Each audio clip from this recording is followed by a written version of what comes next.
మీ పిల్లలు కూడా పూజలాగే ఆలోచిస్తూ ఉంటారు, పూజలాగే దిగులుగా ఉంటారు. ఎలా అని అనుకుంటున్నారా? చూసేద్దాం పదండి. పూజ 10 ఏళ్ల పాప.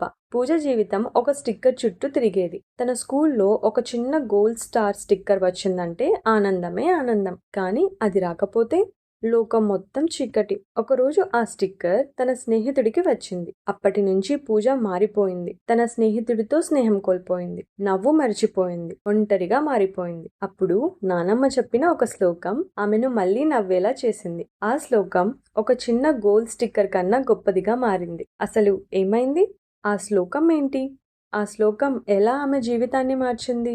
మీకు సమాధానం కావాలి అంటే కింద బయోలో ఉన్న లింక్ని క్లిక్ చేసి కంప్లీట్ యానిమేటెడ్ వీడియో చూసేయండి. ఇది పూజ కథ మాత్రమే కాదు, మనందరి కథ కూడా. మరిన్ని వీడియోస్ కోసం మన ఛానల్ని ఇప్పుడే ఫాలో అవ్వండి. నెక్స్ట్ శ్లోక ఏంటి? ఎవరి స్టోరీ చెప్దాం? కింద కమెంట్ సెక్షన్లో కమెంట్ చేయండి. సర్వేజన సుఖినో భవంతు.